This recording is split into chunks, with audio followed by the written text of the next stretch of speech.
Hi friends, welcome to this session. आज हम इस वीडियो में ट्रिपल सी एग्जाम से रिलेटेड कुछ इंपॉर्टेंट क्वेश्चंस जो हैं फुल फॉर्म से रिलेटेड जो क्वेश्चंस होते हैं उनके बारे में डिस्कस करने वाले हैं। इससे पहले मैंने पिछले वीडियो में जो है आपका 13 लेटर्स कवर किया था, यानी कि आपको पता होगा 26 लेटर्स होते हैं एक अल्फ़ाबेट में, इंग्लिश के अल्फ़ाबेट में। इसमें से मैंने यम तक जो आते हैं 13 लेटर्स, उनके बारे में सारे फुल फॉर्म्स डिस्कस किए थे और उसमें मैं 13 लेटर्स जो बचे हुए थे उसको डिस्कस करने वाला हूँ। बाकी उन सब वीडियोज़ को और भी ट्रिपल सी एग्जाम से रिलेटेड मैंने काफ़ी क्वेश्चंस प्रिपेयर किए हैं, चाहे वो चैप्टर वाइज हो या मोस्ट इंपॉर्टेंट क्वेश्चंस जो 50-50 MCQ के मैंने वीडियोज़ बनाए हैं।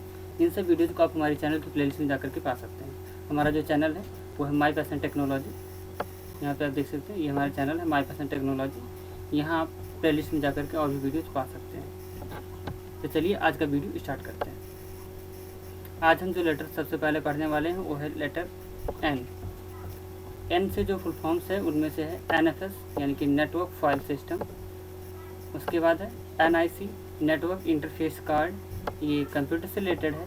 और बाकी नेशनल इंफॉर्मेशन सेंटर, आपने अक्सर देखा होगा कुछ वेबसाइट्स होती हैं जो गवर्नमेंटेड वेबसाइट होती हैं, आप उनको जब एकदम लास्ट में ओपन करोगे तो वहाँ लिखा रहता है powered by NIC, national information centre के द्वारा सारी गवर्नमेंट वेबसाइट्स बनाई जाती हैं। तो उसके बाद है आपका next NNTP network news transfer protocol. उसके बाद आपका है NOS नेटवर्क ऑपरेटिंग सिस्टम। ये आपका N लेटर हो गया। नेक्स्ट सीरीज देखते हैं, O का है। O से है OCR ऑप्टिकल कैरेक्टर रीडर और नेक्स्ट है OMR optical mark reader. OMR आप अगर कंपटीशन एग्ज़ाम देते हैं तो उसमें एक जो आपका आंसर सीट मिलता है वो OMR सीट होती है, उस पर लिखा रहता है OMR सीट, जिसमें आप जो गोल गोल पॉइंट्स बने रहते हैं उसमें से आप रेड या ब्लू या ब्लैक कलर से आप पॉइंट करते हो कलर्स, तो वो ऑप्टिकल मार्क रीडर यानी OMR जो मशीन होती है उसी से चेक किया जाता है। तो नेक्स्ट देखते हैं OOP यानी कि ऑब्जेक्ट ओरिएंटेड प्रोग्रामिंग। ये किसी ऑब्जेक्ट ओरिएंटेड प्रोग्रामिंग होती है। नेक्स्ट है ऑपरेटिंग सिस्टम, OS अगर कहीं मिलता है तो OOS ओपन सोर्स सॉफ्टवेयर, ये आपका इसका फुल फॉर्म होगा। मैंने पिछले वीडियो में भी कहा था अगर आप अच्छी जानकारी चाहते हैं तो उसके लिए आपको इन सब का नोट्स प्रिपेयर करना चाहिए, परफेक्ट से परफेक्ट नोट्स बनाना चाहिए और नोट्स बना करके चाहे क्वेश्चंस हो या फुल फॉर्म हो सबको बढ़िया से प्रिपेयर करना चाहिए। उसके बाद मेरी गारंटी कि आप एग्जाम में अच्छे से क्लियर कर सकते हो एग्जाम को।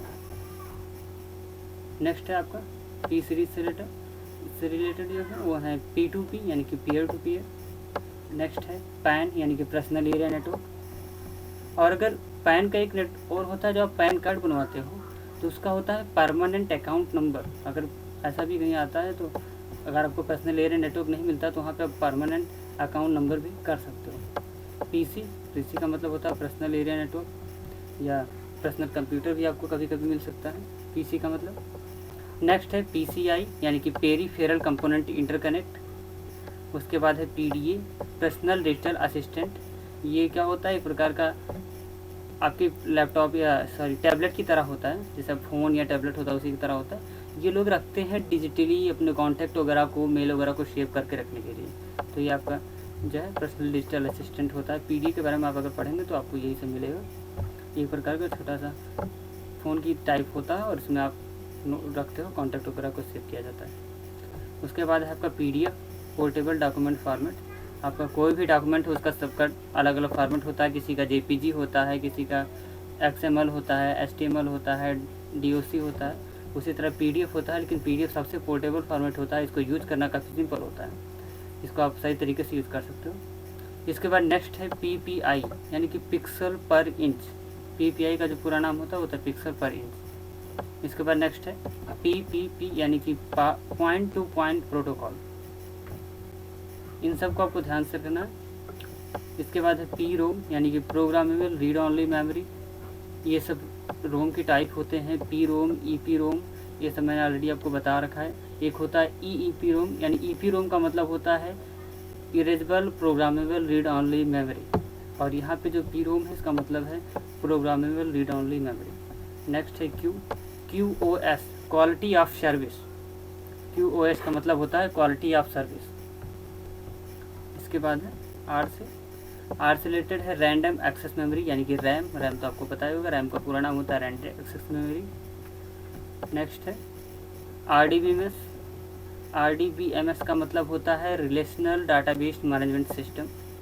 RD रैम का मतलब होता है रैम-बेस्ड डायनामिक, और उसके बाद रैम का पूरा नाम जानते ही हैं, रैंडम एक्सेस मेमोरी। जैसे आपने पी रोम, ईपी रोम, इन सब रोम पढ़े हैं, रोम के कई टाइप्स थे, उसी तरह से RD रैम और ये सब जो है ये रोम की टाइप, रैम की टाइप है, सॉरी रैम की टाइप है। इसमें रैम बेस्ड डायनामिक होगा, और फिर कहीं से डी रैम आपको मिलेगा, तो वहाँ पे डायनामिक रैम या डायनामिक रैंडम एक्सेस मेमोरी कह सकते हो आप। तो उसकी उसी तरह है रोम, रीड ऑनली मेमोरी। रोम के बारे में आपको अच्छे तरीके से पता होगा, रोम और रैम। रोम का मतलब होता है रीड ऑनली मेमोरी। और है RTOS, real time operating system. RTOS से होता है, आप सुपर कंप्यूटर में रियल टाइम ऑपरेटिंग सिस्टम का प्रयोग किया जाता है। उसके बाद है SCSI, यानी कि small computer system interface. SCI का जो पूरा नाम होता है स्मॉल कंप्यूटर सिस्टम इंटरफेस। उसके बाद है आपका SD रैम, मैंने आपको बताया था। रैम के भी कई तरह के टाइप होते हैं, एक होता है रैम, और अभी आपने डायनामिक रैम पढ़ा, उसी तरह ये भी है सिंक्रोनस डायनामिक रैम। इसके बाद है SMTP, simple mail transfer protocol, ये मेल को ट्रांसफ़र करने वाला जो प्रोटोकॉल होता है। उसके बाद है SQL, इसका पूरा नाम होता है स्ट्रक्चर्ड क्वेरी लैंग्वेज। उसके बाद है SRAM, यानी कि स्टैटिक रैम। रैम का यहाँ पे जो है रैम का पूरा नाम आप यहाँ जब लिखोगे स्टैटिक रैम के जगह पे कह सकते हो कि स्टैटिक रैंडम एक्सेस मेमोरी, ऐसा भी हो सकता है इसका।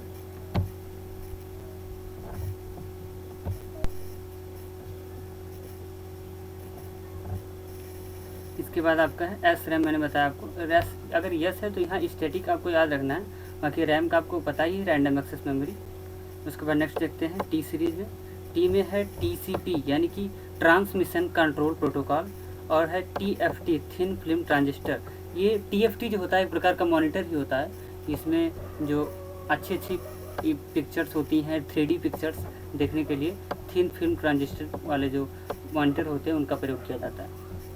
ये थोड़ा कॉस्टली ज़्यादा होते हैं, इस वजह से इनका यूज ज़्यादा जनरल पर्पज में नहीं होता। उसके बाद नेक्स्ट है यूनिवेक, यूनिवर्सल ऑटोमेटिक कंप्यूटर। ये प्रकार का कंप्यूटर था, और कंप्यूटर क्या था, ये बहुत ही पॉपुलर कंप्यूटर रहा है अपने टाइम में। ये कह सकते हो एक बेस्ट कमर्शियल कंप्यूटर था। कंप्यूटर की हिस्ट्री में जो फर्स्ट कमर्शियल कंप्यूटर रहा है वो था यूनिवेक। ये भी आपको याद रखना है, अगर कभी पूछता है कि फर्स्ट कमर्शियल कंप्यूटर कौन सा था तो आपको यूनिवेक देना है जवाब उसका। और यूनिवेक को 1951 में बनाया गया था, ये भी आपको याद रखना है। नेक्स्ट है UI, यानी कि यूजर इंटरफेस। उसके बाद है UPS, अनइंटरप्टिबल पावर सप्लाई। UPS का नाम आपने सुना होगा, अक्सर कंप्यूटर के साथ UPS का प्रयोग किया जाता है। इन केस अगर आपकी लाइट कट जाती है तो, क्योंकि PC में क्या होता है उसमें बैटरी तो होती नहीं है, लैपटॉप की तरह बैटरी उसमें होती नहीं, तो PC में अगर आप वर्क कर रहे हो, लाइट कट जाती है तो आपका डाटा जो आप उस समय वर्क कर रहे हो तो उसका ख़राब होने का काफ़ी रिस्क रहता है। इस वजह से लोग UPS यूज़ करते हैं। इसका नाम आप देख ही सकते हैं, अनइंटरप्टेबल पावर सप्लाई, यानी कि पावर सप्लाई जो है इंटरप्ट नहीं होगी, ऐसा इसका पूरा नाम है। नेक्स्ट है इसके बाद URL, यानी कि URI है, URI यानी कि यूनिफॉर्म रिसोर्स आइडेंटिफायर।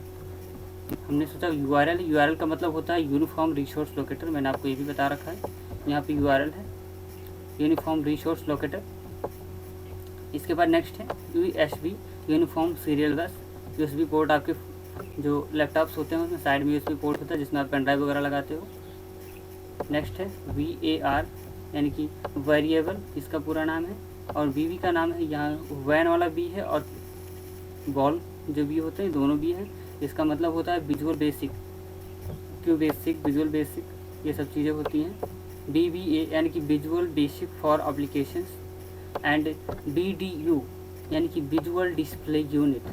वीडियो के मैंने बताया था कि मॉनिटर को ही वीडियो कहते हैं। वीडियो का मतलब होता है विजुअल डिस्प्ले यूनिट। उसके बाद है VLAN, यानी कि virtual local area network. Local area network के बारे में आपको पता है, इसमें अगर कोई पूछता है VLAN तो आपको वर्चुअल लोकल एरिया नेटवर्क बताते हैं। नेक्स्ट है VPN, वर्चुअल प्राइवेट नेटवर्क। उसके बाद है WAN, यानी कि वाइड एरिया नेटवर्क। WAN का मतलब होता है वाइड एरिया नेटवर्क। नेक्स्ट है WAP, wireless application protocol. Next wifi, wifi आपको पता होगा, आपके फ़ोन में वाईफाई होता है, वायरलेस फिडेलिटी। नेक्स्ट है WWW, यानी कि वर्ल्ड वाइड वेब, जहाँ पे आप सारी चीज़ें सर्च करते हो वेब पे, उसे कहते हैं वर्ल्ड वाइड वेब। इसके बाद नेक्स्ट है XHTML। XHTML का मतलब होता है extensible hyper text markup language. थोड़ा टफ है लेकिन इसको आपको ध्यान रखना है। और XML का मतलब होता है एक्सटेंसिबल मार्कअप लैंग्वेज। तो ये हो गया आपके टोटल जो सीरीज़ थे।